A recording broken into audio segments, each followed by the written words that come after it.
Ukrainian open-source investigators have confirmed that a drone operated by the Defense Intelligence of Ukraine had successfully struck a Russian radar belonging to the cutting-edge S-500 air defense system in temporarily occupied Crimea. The footage, released by the Defense Intelligence of Ukraine, was analyzed by the Cyber-Boroshno investigative community. Earlier, the agency published a video showing targeted drone strikes by the special unit Primary against radar installations across the peninsula. Yesterday's video released by the Defense Intelligence of Ukraine drew our attention to what was initially identified as a strike on a 96L6 radar of the S-400 air defense system, but it turned out not to be a 96L6. After analyzing the visual features of the target, we can say with confidence that it is the advanced 98L6 Yenisei radar, which is the standard radar unit for the S-500 Prometei air defense system, the open-source investigators wrote. The radar system underwent state trials in 2020 to 2021, and according to open sources, was officially adopted into service in April 2021. The Russians claim that the core of the 96L6E Yenisei radar is a multi-element active electronically scanned array with a high level of resistance to jamming. It is capable of detecting and tracking both aerodynamic and ballistic targets at ranges of up to 600 kilometers and altitudes of up to 100 kilometers. Target data is transmitted to a command post for further use by other air defense components. Externally, the new Yenisei radar resembles the Russian 96L6E radar. It is also mounted on a 4-axle MZKT chassis and has a similar layout. On the platform, it features a fully rotatable antenna unit and an equipment container. Meanwhile, the two radar systems have some differences as they use different types of antennas. The main antenna array of the 96L6E is divided into two sections of different sizes. The Yenisei radar is capable of operating not only in 360-degree surveillance mode, but also within a narrow sector. This enables improved performance in detecting ballistic targets. This radar station is the standard system for Russia's new S-500 Prometei air defense system. According to Cyber-Boroshno, in Crimea, it is also used alongside S-400, which is why the open-source investigators tried to determine the exact coordinates of the strike, to understand which missile system the radar was operating with in this particular case.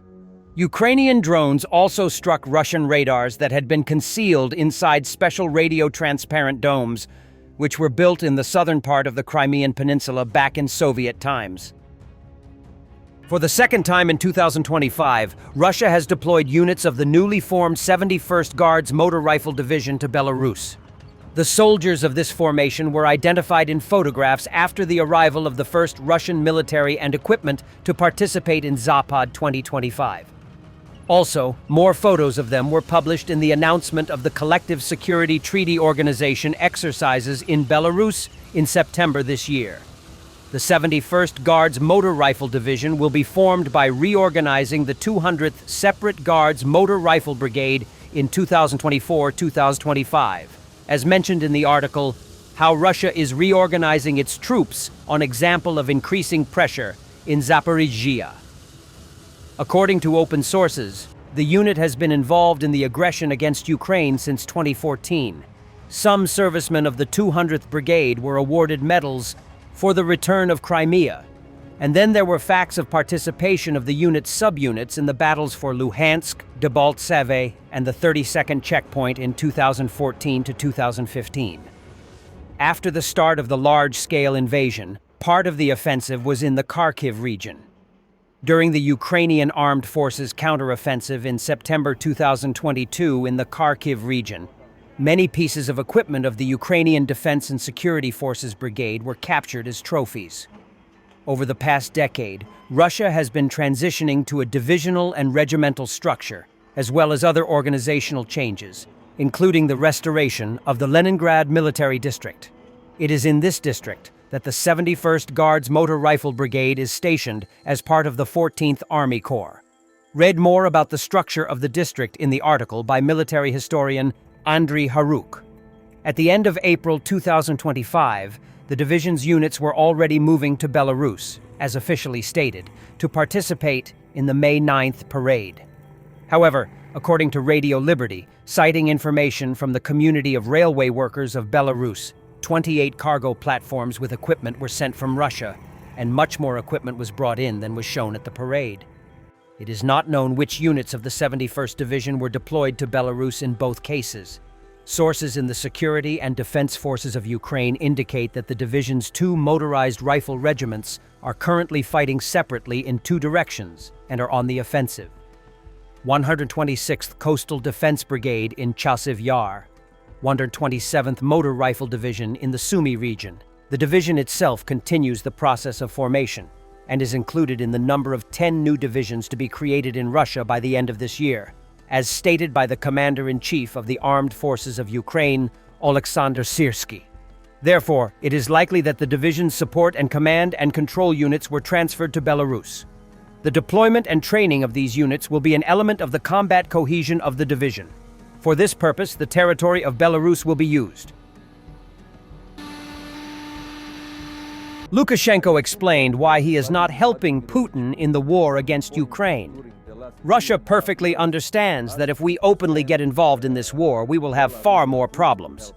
I assume that Vladimir Vladimirovich Putin at some point during the last 3.5 years asked you to send Belarusian troops to help Russia. Were there such requests? Never. Never?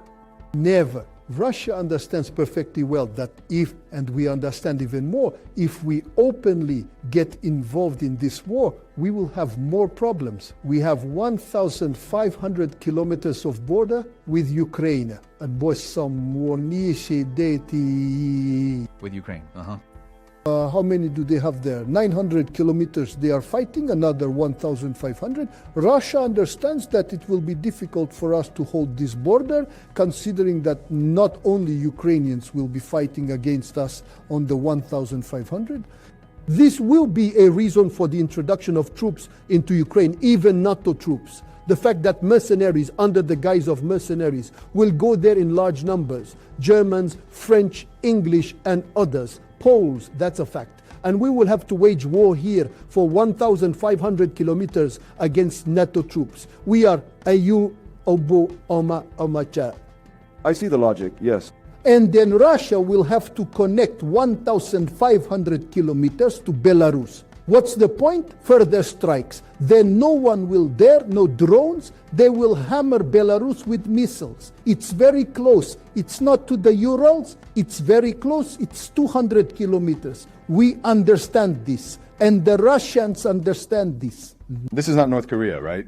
Absolutely correct. This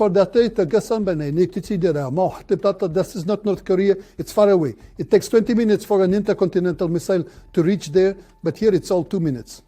Well, did you discuss this argument, this logic with Putin? Was there such a... He is military and understands well to talk about it.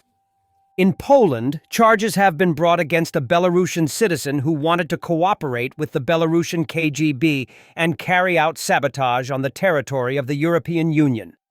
Investigators established that in December 2024, in Warsaw, Belarusian Artem K. declared his readiness to act on behalf of the Belarusian Special Services against Poland. The man wanted to participate in sabotage operations in Poland and other European Union countries. He also claimed that he could conduct reconnaissance activities. It is alleged that Artem K. had offered to provide the Belarusian State Security Committee, KGB, with information on the location of critical infrastructure and Belarusians residing in the country. The Polish Internal Security Agency detained the Belarusian in December 2024. He gave explanations but did not admit his guilt. The man was accused of a failed attempt to report his readiness to act on behalf of foreign intelligence against the Republic of Poland and was taken into custody. The indictment in the case of Artem K. has already been sent to the district court in Białystok. He faces up to 8 years in prison. Last month, Poland also charged a Colombian citizen with terrorism for setting fire to 2 construction warehouses in 2024 on behalf of Russian intelligence. Polish Special Services stated that the suspect had allegedly received detailed instructions via telegram regarding the targets of the attack and how to carry it out, including how to make Molotov cocktails and use transport. In June 2025, a Czech court sentenced the same Colombian to 8 years in prison for arson at a bus depot in Prague and planning to set fire to a shopping center. He pleaded guilty. According to the Czech Prime Minister, Russian intelligence was also involved in these actions. Thanks for watching, and don't forget to subscribe. Also, if you want to support Warthog Defense, please become our member and get early access to new videos, exclusive members-only videos, and become administrator in comment section. The membership link is in the description. Every day. We had a guy last week, it's 6 rescues in 6 days. You know, he's doing the job every day.